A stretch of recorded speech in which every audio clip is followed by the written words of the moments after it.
BNP কি আপনারা একটু ভুল বুঝতেছেন না? বিএনপি কি এখনো মুক্তিযুদ্ধ কার্ড খেলতেছে? খেলতেছে না তো। বিএনপি তো জামাত ইসলামীকেও এমন না যে জামাত ইসলামীকে নিবে না এরকম কোনো দল বন্ধ করে রাখছে, তা তো করে নাই। বরং জামায়াত হচ্ছে বিএনপির এগেইনস্টে আপনার অনেক টক কথা শোতে বলতেছে। এসে বিএনপির, আপনার টক শোতে এসে বিএনপির vice chairman most probably Fazlul ভাই যেই ল্যাঙ্গুয়েজে আপনার কথা বলছে, হ্যাঁ। আপনার কি মনে হয় যে ওনার বক্তব্য যদি আপনি যে কোনো একজন দর্শককে শোনান আর তাকে জিজ্ঞেস করেন এটা আওয়ামী লীগের বক্তব্য না বিএনপির বক্তব্য, আপনি কি মনে করেন ডিস্টিংগুইশ করতে পারবে একজন দর্শক? আহ, উনি উনি উনি উনি কিছু কথা বলছেন যেটার ক্ষেত্রে আসলে আওয়ামী লীগ এবং বিএনপির জায়গায় এক জায়গায় চলে আসে, কিন্তু আমি মনে করি উনি বিএনপির ভাইস চেয়ারম্যান, কিন্তু বিএনপির মুখপাত্র নয়। বিএনপির ভাইস চেয়ারম্যান এরকম আমার জানা মতে অনেক আছে, মানে আমি হাতে গুনে একজন কয়জন বলতে পারবো না, এবং উনার বক্তব্যটা উনার ইন্ডিভিজুয়ালিস্টিক। আমি যদি বিএনপির বক্তব্য হিসেবে মির্জা ফখরুল ইসলাম আলমগীরের বা জনাব তারেক রহমানের বক্তব্য, জনাব মির্জা ফখরুল ইসলাম আলমগীরের বক্তব্য যদি আমি বিশ্লেষণ করি, কারণ বেগম খালেদা জিয়া অনেকদিন ধরে কথা বলতেছেন না, তাহলে কিন্তু আমি এরকম দেখি নাই যে তারা আসলে মুক্তিযুদ্ধ ভিত্তিক রাজনীতি, যেটা আওয়ামী লীগের রাজনীতিটা তারা করতেছে, এটা আমার মনে হয় না। গুড, তারা যদি না করে আমি অ্যাপ্রিশিয়েট করবো। আমি আপনার আগের পয়েন্টে যাই, আমি জাস্ট ছোট্ট করে দুইটা কনক্লুশন দিই। একটা হলো মুক্তিযুদ্ধের প্রশ্নে আমাদের জাতীয়ভাবে একমত হইতে হবে যে এই পক্ষ বিপক্ষ চেতনা ইন্ডাস্ট্রি যেটা, আমরা এটার মধ্যে যাব না। এবং দুই, দেন আমরা জামাতকে প্রশ্ন করব আপনি যেটা করছেন যে ভাই ওকে আপনি মুক্তিযুদ্ধ বিরোধিতা করছেন, কেন করছেন, আমরা এটা কিভাবে রিজলভ করি। আমি চাই না যে আপনি জাতির শত্রু হয়ে থাকেন, আপনি জাতির মধ্যে ইন্টিগ্রেটেড হন। তাহলে সেই আলাপ আলোচনা আমরা জামাতের সাথে করব। কিন্তু আপনি যদি এই কনসেনসাসটা তৈরি না হয় তাহলে তো আপনি আলাপ আলোচনা করতে পারবেন না। আমি কমপ্লিটলি এগ্রি করি জামাতের সাথে জাতীয়ভাবে আমাদের এই আলাপ আলোচনা হওয়া উচিত। ডক্টর গালিব, আচ্ছা, আমি আমি ব্যাপারটার একটা, মানে আপনি তো প্রফেসর, আপনার কাছে একটু অ্যানালজি চাই না বলি, যে ধরেন আওয়ামী লীগ এখন রাজনীতি করতে চাইলো, যেটা জামাত প্রথমে বলতেছিল যে আওয়ামী লীগের মধ্যে যারা দোষী না, তাদের মধ্যে কেউ যদি এরকম থাকে তারা নেতৃত্বের দোষ স্বীকার করে ক্ষমা চেয়ে যদি রাজনীতিতে আসতে চায়, যারা সরাসরি এর সাথে যুক্ত না, তারা এটার মধ্যে আসতে পারবে। তো এইটা আওয়ামী লীগের ইনিশিয়েটিভ নিতে হবে। আমরা মনে করি যে আওয়ামী লীগ ইনিশিয়েটিভ নিয়ে এটা করবে, জনগণ তাদেরকে মাফ করবে কি করবে না, কোন জায়গা দিয়ে যাবে কি যাবে না, এটা জনগণ দেখবে। জামায়াতের কি এই ইনিশিয়েটিভটা 53 বছর নেয়ার সময় খালি চেতনা পক্ষ বিপক্ষ এইটাই বিবেচ্য ছিল, নাকি জামায়াতের কোনো ইনিশিয়েটিভ নেওয়া জামাত দরকার মনে করছে? আজকে যদি বাকি বিল্লারা এরকম করে বাধা না দেয়, আজকে যদি ছাত্র সংগ্রাম পরিষদ করে এই জামাত ইসলামী রাজনীতি নিষিদ্ধের দাবি না ওঠে, তাহলে 2 দিন পরে তো এই যেটা আপনারা দেখেছেন যে ইসলামী ছাত্র শিবিরের ইয়ে থেকে যেটা তুলে নেওয়া হয়েছে, সেই বয়ানই তো জামাত ইসলামী দিবে 71 সালে আমরা ভুল করছি, এটা ঠিক হয় নাই, আসেন আমরা ঠিক কাজগুলি করি আবার, তাই না?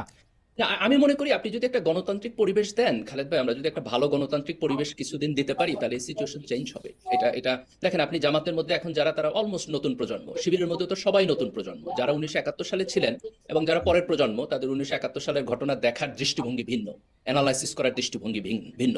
তো এখানে যদি আমরা রাজনীতিটা অফ করে দিই এবং একটা গণতান্ত্রিক রাজনীতির মধ্য দিয়ে একটা নির্দিষ্ট সময়ের মধ্যে দিয়ে যাই, আমি মনে করি না যে 71 বাংলাদেশে আর নতুন করে কোনো বিভাজন তৈরি করতে পারবে। আপনি যেমন ধরেন, আমার জন্ম হয়েছে 1982 সালে, আমি বড় হয়েছি বাংলাদেশে, আমি বাংলাদেশের মানচিত্র দেখে বড় হয়েছি, বাংলাদেশের ইতিহাস দেখে বড় হয়েছি।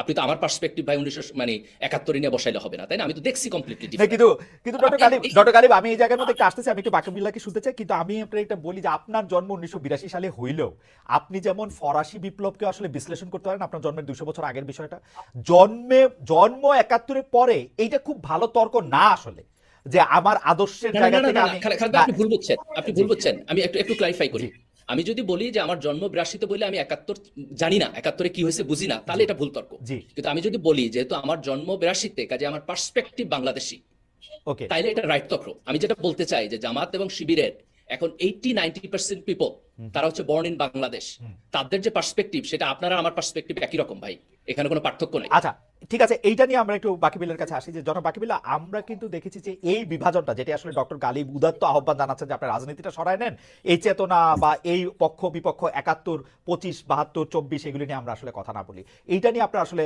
জায়গাটা কোথায়? এটা তো একটা স্পেস দেওয়া উচিত, তাই না?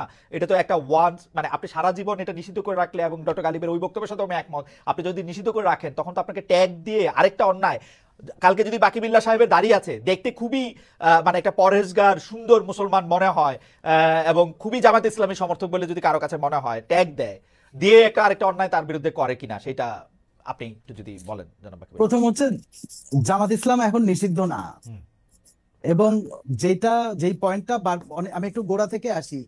মুক্তিযুদ্ধের পক্ষ বিপক্ষের রাজনীতি, আমি ধরেন 20-22 বছর বা আরো বেশি দিন ছাত্র সংগঠন করা থেকে বামপন্থী রাজনীতির মধ্যে আছি।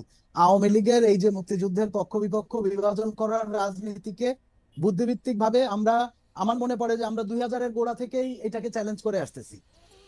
আগে যে আলাপটা হয়েছে ফ্যাসিবাদের আওয়ামী লীগের মধ্যে যেই বাম শক্তিগুলি ছিল, দেখেন ওয়ার্কার্স পার্টি জাসদ, আমি যদি 2000-এর সাল থেকে দেখি এবং বামপন্থীদের যেই লিডিং মুভমেন্টটা তেল গ্যাস জাতীয় কমিটির মুভমেন্ট, সেই বিবিয়ানা গ্যাস ফিল্ডের গ্যাস ভারতে রপ্তানির বিরোধিতা থেকে শুরু করে এরপরে সর্বশেষ সুন্দরবনে যে ভারতীয় বিনিয়োগে যেই পাওয়ার প্ল্যান্ট, এই মুভমেন্ট গুলি বামপন্থীরা লিড করছে এই 2000 আমি আমার দেখা 20 বছর। এইখানে শ্রমিক কৃষকের গার্মেন্ট শ্রমিকের মজুরি বৃদ্ধির আন্দোলন বামপন্থীরা ছাড়া আর কেউ করে নাই, কোনো ইসলামিক পার্টি এবং অন্য কোনো দল করে নাই। ফলে যেই ফ্যাসিবাদের দোষর যে কিন্তু বাকিবিল্লাহ আমাকে মাফ করবেন, আমি একটু বলি, এইখানে কি আপনি একটা সিলেক্টিভ ওমিশন করতেছেন কিনা? কারণ আপনাকে তো আসলে বিবিয়ানাতে যখন তেল গ্যাস বিদ্যুৎ বন্দর রক্ষা কমিটির আন্দোলন হয়, সেটা যে বিএনপি এই গ্যাসটা বিবিয়ানার গ্যাসটা মানে দিয়ে দিতে চাইছিল দিল্লিতে, এটাকে আপনি ইচ্ছা করে বলতেছেন না যে আন্দোলনটা তেল গ্যাস বিদ্যুৎ বন্দর রক্ষা কমিটি করলো? আমি কেন এত ক্লোজলি এটা বলতেছি, আমি কিন্তু সেই তেল গ্যাস বিদ্যুৎ বন্দর রক্ষা কমিটির যে সর্বদলীয় কমিটি, নাগরিক কমিটি, সেটার মধ্যে আমিও সদস্য একজন সাংবাদিক হিসাবে, এবং আমাদেরকে কিন্তু আন্দোলন করতে হয়েছে বিএনপি যখন ভারতে গ্যাস দিতে বলছে। We had to. আপনারা কি এটা ইচ্ছা করে বাদ দিচ্ছেন? মানে বিএনপির না না না, কোনোটাই বাদ দিচ্ছি না। ধরেন দুইটার সময়েই আমরা এই আন্দোলনগুলি অগ্রসর করছি, বিএনপির টাইমেও করছি, বিবিয়ানা কাটারে গ্যাস দেওয়ার যেই জায়গা, আওয়ামী লীগের সময়ও করছি, কনকো ফিলিপসের সাথে চুক্তি এবং রামপাল পাওয়ার প্ল্যান্ট বিষয়ে। কথাটার প্রসঙ্গ যেটা ছিল যে ফ্যাসিবাদের দোসর যে লেফট গ্রুপ, তারা আসলে গত 2 দশক ধরে এই জায়গার বাম আন্দোলনের অংশ না। ওয়ার্কার্স পার্টির ছাত্র সংগঠন ছাত্র মৈত্রীকে আমরা 2004 সালেই এইখানে প্রগতিশীল ছাত্র জোট যেটা আমি প্রসঙ্গটা বুঝতে পারছি, দর্শকরাও নিশ্চয়ই বুঝতে পারছেন, কিন্তু বাকিবিল্লাহ যখনই আপনারা এই দাবিটা সামনে আনেন, আপনারা সকল ভালো কজের মধ্যে থাকতেছেন, আমাদেরকেও নিয়ে যেতেছেন আপনাদের ভালো ভালো কজের মধ্যে, কিন্তু আপনারা যখনই এই দাবিটা করতেছেন জামাত শিবিরের না রাজনীতি নিষিদ্ধ করতে হবে, জামাত শিবিরের ভূমিকা পরিষ্কার করতে হবে, জামাত শিবিরকে কোনো স্পেস দেওয়া যাবে না, তখন সেটা আওয়ামী লীগের জন্য লাভজনক হয়ে ওঠে কিনা?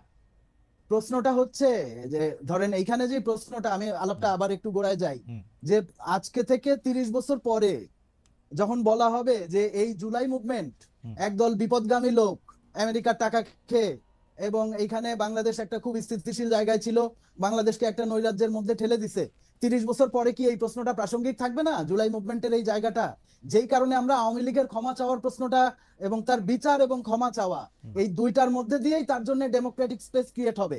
তার অন্যথা তো আমাদের এখন একটা সর্বসম্মত চুক্তি আছে। গালিব ভাই 2-1 বার আমরা পার্সোনালাইজ করার চেষ্টা করছে, ব্যাপারটা আমার না, বাংলাদেশের যে বৃহত্তর সমাজ, সেই সমাজে জামাতে ইসলামীর গ্রহণযোগ্যতার বিরাট সংকট আছে, এবং মুক্তিযুদ্ধের প্রশ্নে ক্ষমা চাওয়ার আগ পর্যন্ত আমি মনে করি না যে এই সংকটের সমাধান হবে বা এই গণতান্ত্রিক স্পেস ক্রিয়েট হওয়ার কোনো জায়গা তৈরি হবে। সেটা আপনি কিসের ভিত্তিতে বলতেছেন জনাব বাকিবিল্লাহ? আপনি তো ওকে একটা স্পেস কখনোই এরকম দেন নাই, আপনি তো সারাক্ষণই ওকে আদার করে রাখছেন। যখন সারাক্ষণই একটাকে আদার করে রাখেন, আপনি তো জানেন না যে এটা বাংলাদেশের মানুষের মনে একটা বিরাট সংকট আছে। শুনেন, এটা খালিদ ভাই আমি আপনারে বলি, আপনি হয়তো জানেন যে ধরেন আমি একটা সংগঠন, ছাত্র সংগঠন করতাম, ছাত্র ইউনিয়ন, রাইট, এবং তার এন্টায়ার হিস্ট্রিতে আমাদের জানা মতে সে কখনো আর্মস পলিটিক্স করে নাই, ভায়োলেন্ট পলিটিক্স করে নাই, মানে এই যে, কিন্তু আমার সংগঠনের সঞ্জয় তলাপাত্র শাহাদাত ছাত্র শিবিরের হাতে রাজশাহী মানে খুন হয়েছে, বা আরো এখন যেটা ছিল যে এই জায়গাটা যখন তৈরি হয়েছে শুধুমাত্র মুক্তিযুদ্ধের ভূমিকার কারণে তৈরি হয় নাই। এখানে যে 90-এ সর্বদলীয় একটা সেকেন্ড ডক্টর গালিব, একটা সেকেন্ড, আমি একটু পরিষ্কার হওয়ার জন্য যারা বাকিবিল্লাহ আমি একটু প্রশ্নটা বুঝাতে পারতেছি কিনা সেটা আমি আপনাকে বলি। ডক্টর গালিব একটা প্রসঙ্গ তুলছেন যে আপনি স্পেসটা দিবেন, তারা কি রাজনীতি করে সেটা দেখবেন, নাকি আপনি এইটাই চালায় যাবেন এবং এইটা আসলে ঠিক হইতেছে কিনা? আপনি কি মনে করেন যে এটা এরকমই হওয়া উচিত? স্পেস দেওয়ার ব্যাপারটা আমার না। ধরেন কয়েকটা জায়গা আছে, আমি যদি জামাত ইসলামের রাজনৈতিক জায়গা নিয়ে বলি, জামাত ইসলামের শিবিরের ধরেন মেকানিজমের জায়গাটা স্ট্রং, তারা ক্যাডার বেস পলিটিক্স, লেনিনবাদী পার্টি স্ট্রাকচারে তার অনেক সক্ষমতা আছে, কিন্তু বাংলাদেশে জামাতে ইসলামীর গ্রহণযোগ্যতার সমস্যা কিন্তু শুধুমাত্র মুক্তিযুদ্ধের বিরোধিতার পয়েন্টে না। ওকে, এইখানে বাংলাদেশে ইসলামিস্টদের, আমাদের হানাফি সুন্নি যেই আমাদের বেশিরভাগ আমাদের মুসলমানরা, আমরা মুক্তিযুদ্ধের বাইরেও আমরা ছোটবেলা থেকেই দেখতেছি যে ইসলামিস্টদের একটা বড় অংশ ওহাবি মওদুদি এই জায়গা থেকে, এই জায়গাটা থেকে এবার একটা আমরা নতুন প্রসঙ্গে আসছি, আমরা এটা নিয়ে কথা বলতে পারি। অর্থাৎ আপনি আসলে মানে ইসলামিক ভাবধারার যে রাজনীতিটা বা ইসলামিক ধারার যে রাজনীতিটা জামাত ইসলামী করছে সেইটাকে আপনি একটা সমস্যা সংকুল জায়গা মনে করছেন না নাকি আরেকটু শুধু বেশি ওইটা বলুন? না, না না শুধু যদি ওইটা হয় না, আমি আলাপটা করতেছিলাম আর একটু ব্রডার জায়গা থেকে, জি প্লিজ যে একটু তাহলে বলেন তো একটু বড় জায়গা থেকে শুনি। গ্রহণযোগ্যতার ক্রাইসিস। যে গ্রহণযোগ্যতা। ধরেন এখন অনেকে ভাবতেছে যে জামাত ইসলাম নেক্সট পাওয়ার কন্টেন্ডার এবং তারা নানান কিছুতে অনেক আগায় আছে, হুম। কিন্তু আমি দেখি পুরো উল্টা রিয়েলিটি। আমি Okay. এখনো দেখি যে আসলে বাংলাদেশের বৃহত্তর সমাজের মধ্যে সাংগঠনিকভাবে সে আমার ধরেন বামপন্থীদের চেয়ে অনেক শক্তিশালী, হুম। সে ব্যাপারে কোনো দ্বিমত নাই, কিন্তু তার ব্যাপক গ্রহণযোগ্যতার সংকট আছে। প্রশ্নটা আমরা করতেছিলাম তারে নিষিদ্ধ করা বা আদার করা, আমরা Okay. ট্যাগিং এর পলিটিক্সের এইবার মনে হয় আসছি। এইবার মনে হয় পাঠানোটা এবং- পরিষ্কার হয়েছে জনাব বাকিবিল্লাহ। এবং এইবার যেটা মনে আমি হয় বলতেছি যে গত 2 দশক ধরে আমরা আওয়ামী লীগের মুক্তিযুদ্ধের পক্ষ বিপক্ষের ডক্ট্রিনের বিরুদ্ধে বুদ্ধিভিত্তিক ভাবে এবং রাজনৈতিক ভাবে পাওয়ারফুলি দাঁড়াইছি, কিন্তু প্রশ্নটা হচ্ছে যে শিক্ষা প্রতিষ্ঠানে এখন ধরেন ছাত্রদল ছাত্রলীগের যে সন্ত্রাস নির্ভর রাজনীতি, হুম। মানে আমার যদি ক্যাপাসিটি থাকতো আমি শিক্ষা প্রতিষ্ঠান থেকে এই রাজনীতি উচ্ছেদ করে দিতাম, ওকে কিন্তু এই সন্ত্রাস নির্ভর রাজনীতির একটা বড় অভিজ্ঞতা, বড় পর্ব ছাত্র শিবিরের আমার মনে হয় যে গায়েও আমার মনে হয় যে সেটা লাগে আছে। আমরা প্ল্যাটফর্মটা পাইছি